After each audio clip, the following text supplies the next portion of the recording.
ఆంధ్రప్రదేశ్ రాష్ట్ర రాజకీయాల్లో జనసేన పార్టీ రాజకీయ ప్రస్థానం ప్రశ్నార్థంగా మారిన విషయం తెలిసిందే. సొంత పార్టీ కార్యకర్తలు, సొంత పార్టీ నాయకులే పవన్ కళ్యాణ్ ఆలోచన నిర్ణయాలను వ్యతిరేకిస్తూ ప్రశ్నిస్తూ పార్టీని వీడుతున్న పరిస్థితులు చూస్తున్నాం. టీడీపీతో పొత్తులో కేవలం 24 సీట్లుగా పరిమితం కావడం పట్ల వాళ్ళంతా అసంతృప్తిగా ఉన్నారు. ఇప్పటికే చాలా మంది కార్యకర్తలు పార్టీని వీడారు. చాలా మంది మేమిక మీతో నడవలేమంటూ తెగేసి చెప్తున్నారు. ఇలాంటి తరుణంలో కమెడియన్ హైపర్ ఆది వచ్చి పవన్ కళ్యాణ్ను తిట్టొద్దు అంటూ ఒక వీడియో రిలీజ్ చేశాడు. అయితే కార్యకర్తల బాధను ఆది ఏమాత్రం అర్థం చేసుకున్నాడని ఇలాంటి వ్యాఖ్యలు చేశాడో ఎవరికి అర్థం కాని పరిస్థితి అయితే ఉంది.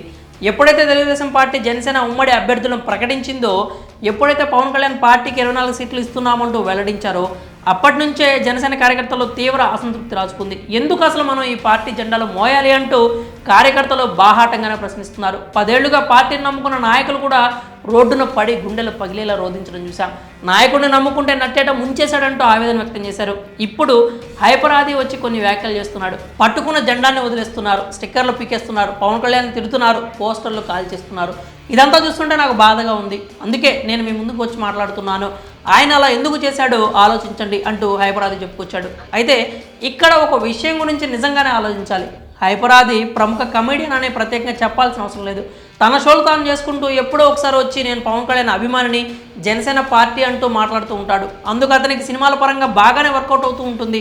ఇప్పుడు హైపరాదికి నెట్టింట కొన్ని ప్రశ్నలు ఎదురవుతున్నాయి. గత 10 ఏళ్లుగా పార్టీ జెండాని తమ భుజాన మోస్తున్న ఒక సగటు కార్యకర్త బాధ నిజంగానే ఆదికి అర్థమైందా? పార్టీ నాయకుడిని నమ్ముకుని 10 ఏళ్లుగా తమ ఉనికి కోసం పోరాడుతున్న నాయకుల బాధ ఆదికి అర్థమైందా? ఇప్పుడు వచ్చేసి అర్థం చేసుకోండి అని వ్యాఖ్యలు చేస్తే అసలు అర్థం చేసుకోవాల్సింది ఎవరు? కార్యకర్తలు, నాయకుల, హైపర్ ఆదీనా? ఈ ప్రశ్నకు హైపర్ ఆదీనే సమాధానం చెప్పాలి అంటున్నారు. పవన్ నిర్ణయం వల్ల ఎంత బాధపడ్డారో, ఎంతమంది నాయకులు ఆవేదన చెందారో ప్రత్యేకంగా చెప్పాల్సిన అవసరం లేదు. హరిరామ జోగే లాంటి కాపు నేతలు కూడా బాహాటంగానే పవన్ కళ్యాణ్ ప్రశ్నిస్తున్నారు.